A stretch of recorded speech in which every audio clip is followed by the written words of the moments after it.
Ku ingin mendengar suaramu, Tuhanku. Ku sadar diciptakan untuk rencanamu yang mulia. Ku mau turut selalu dalam rencanamu, Tuhan. Kan ku perhatikan kehendakmu padaku.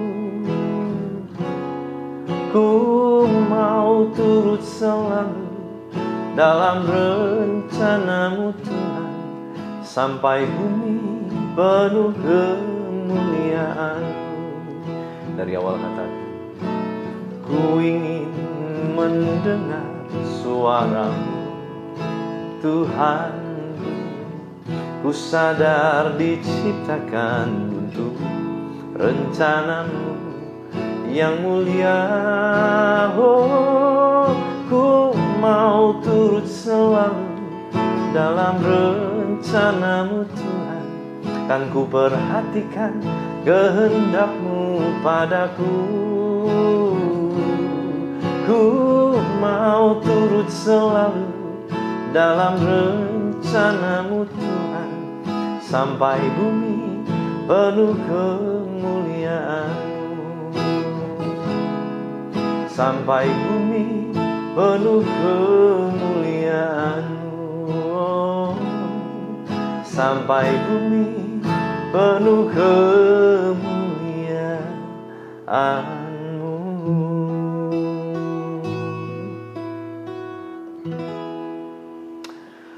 Shalom saudara, hari ini kita belajar satu topik firman Tuhan yang saya berjudul The Good Purpose or God Purpose.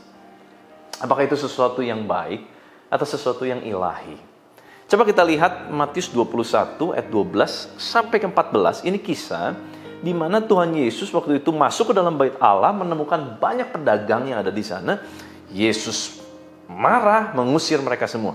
Dan orang bertanya-tanya, kenapa harus marah? Kenapa harus marah? Gini ya saudara ya. Baik, kita lihat kisahnya. Ayat 12 sampai 14, Matius pasal 21. Lalu Yesus masuk ke bait Allah dan mengusir semua orang yang berjual beli di halaman bait Allah.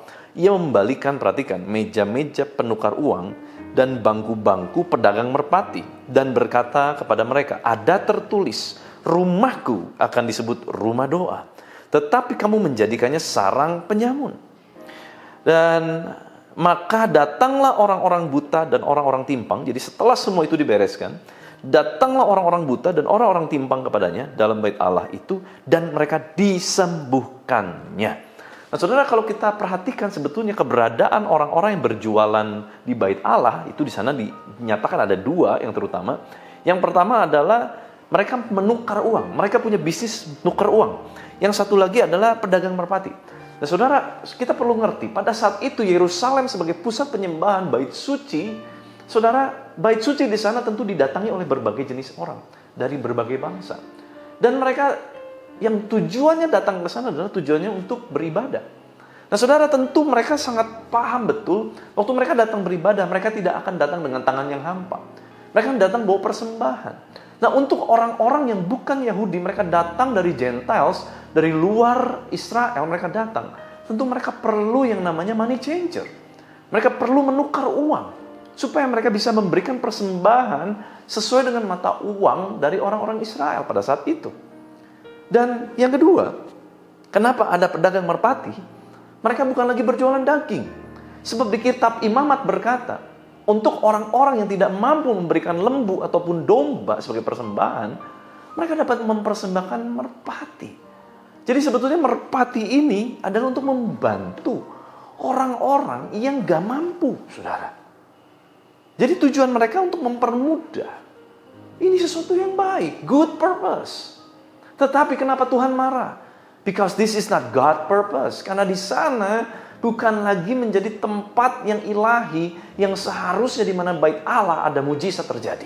Buktinya apa? Waktu semua itu dibereskan, ayat berikutnya berkata, maka datanglah orang-orang buta, orang-orang timpang kepadanya dalam bait Allah, dan mereka disembuhkannya. Ini esensinya, saudara. Ada orang-orang yang susah, orang-orang yang lemah. Mereka bukan cuma bicara memberikan persembahan, tetapi esensinya adalah waktu mereka datang, mereka ketemu sama Tuhan. Mereka disembuhkan, mereka berjumpa dengan Tuhan. Saudara, apakah esensi kehidupan kerohanian kita hari-hari ini? Apakah kita masih punya God purpose di dalam kehidupan kita? Atau kita sudah terlena, bahkan kita sudah luntur dari God purpose kepada good purpose? Yang penting saya tampak baik, yang penting terlihat baik. Terserah deh, kalaupun salah di hadapan Tuhan, gak apa-apa. Yang penting di hadapan manusia, saya tetap baik. Hati-hati, saudara. Terkadang kita mulai luntur. Yang harusnya kita ingat, kita punya God purpose yang kita harus selesaikan. Kita luntur menjadi good purpose. Saudara, baik di mata manusia belum tentu baik di mata Allah. Tetapi saya yakin percaya, baik di mata Allah, sekalipun gak baik di mata manusia, itu baik buat kita. Amin, saudara. Mari saudara, kita kembali lagi. Jangan sampai kita luntur dengan good purpose sampai kita melupakan the God purpose. Itu penting, paling penting di dalam kehidupan kita. Rencana Tuhan yang ilahi. Sekiranya itulah boleh digenapi dalam kehidupan kita semua. Izinkan saya berdoa buat saudara. Tuhan, terima kasih buat firman-Mu yang mengajar, menegur kami. Kami mau kembali kepada rencana yang ilahi itu. Kami mau kembali kepada the God purpose. Supaya bukan kami berjalan di dalam rencana yang baik di mata manusia saja, tetapi sebetulnya sedang melukai hati Tuhan. Tuhan, tolong kami, berikan kami hikmat wahyu-Mu.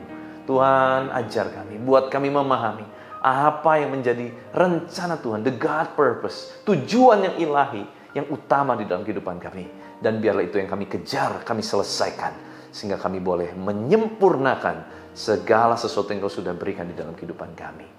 Menyelesaikan pertandingan kehidupan kami, sampai Engkau berkata, kami adalah hamba yang berkenan di hadapan-Mu.